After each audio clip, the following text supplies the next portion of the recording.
वाहतूक नियम मोडणाऱ्यांवर कारवाई, पण आता ट्रॅफिक पोलीसच सोशल मीडियावर ट्रोलिंगचे बळी. पुणे आणि पिंपरी चिंचवड शहरात वाहतुकीचे नियम मोडणाऱ्या वाहन चालकांवर कारवाई करताना त्यांचे व्हिडिओ चित्रीकरण करून सोशल मीडियावर रील्स बनवण्याचं प्रमाण मोठ्या प्रमाणात वाढलं आहे.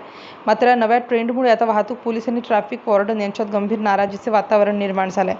वाहतूक कोंडी कमी करण्यासाठी आणि पोलिसांना मदत करण्यासाठी शहरात ट्रॅफिक वॉर्डनची नियुक्ती करण्यात आली, पण कायदेशीर अधिकार मर्यादित असल्यामुळे हे वॉर्डन आता हुल्लडबाज वाहन चालकांचे सॉफ्ट टार्गेट बनत आहेत. नियम मोडणाऱ्या चालकांना अडवल्यानंतर अनेकजण मोबाईल काढून थेट पोलीस किंवा वॉर्डनच्या चेहऱ्यावर कॅमेरा धरतात. मुद्दाम वाद निर्माण केला जातो, चिथावणी दिली जाते आणि मग तो व्हिडिओ अर्धवट माहिती देत सोशल मीडियावर व्हायरल केला जातो. या व्हायरल रील्सखाली नेटिझन्सकडून अत्यंत खालच्या पातळीवर जाऊन कमेंट्स केल्या जातात.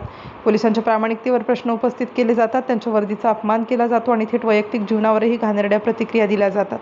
एका वाहतूक कर्मचाऱ्याने नाव न सांगण्याच्या अटीवर सांगितले, आम्ही भर उन्हात पावसात रस्त्यावर राहून नियमांचं पालन करतो, रस्त्यावर उभं राहून सेवा करतो, पण एखादा नियम मोडणारा चालक आमचा व्हिडिओ बनवतो आणि सोशल मीडियावर आम्हालाच खलनायक दाखवतो. या प्रकारामुळे वाहतूक पोलिसांसमोर एक मोठे आव्हान उभे राहिले आहेत. सर्वात मोठे आव्हान म्हणजे मानसिक दडपण. प्रत्येक कारवाईवेळी कुणीतरी व्हिडिओ बनवत असल्याची भावना कर्मचाऱ्यांमध्ये भीती निर्माण करत आहे. दुसरे म्हणजे कामात अडथळा. अनेक चालक मुद्दाम हुज्जत घालून पोलिसांना कर्तव्य बजावण्यापासून रोखतात.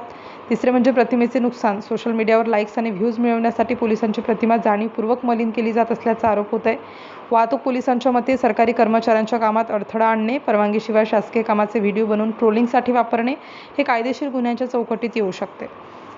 यामुळे अशा रील बहाद्दरांवर सायबर गुन्हेगारी अंतर्गत आणि शासकीय कामात अडथळा आणल्याप्रकरणी कठोर कारवाई करण्याची मागणी आता पोलीस विभागातून जोर धरू लागली आहे. रस्त्यावर नियम मोडणाऱ्यांना रोखणाऱ्यांना पोलिसांनाच आता सोशल मीडियावरील डिजिटल गुंडगिरीचा सामना करावा लागत आहे आणि हेच दोन्ही शहरांच्या वाहतूक नियंत्रण शाखेसमोरील नवे मोठे आव्हान बनले आहे. राष्ट्र माझा न्यूजसाठी अनिल कांबळे, पुणे.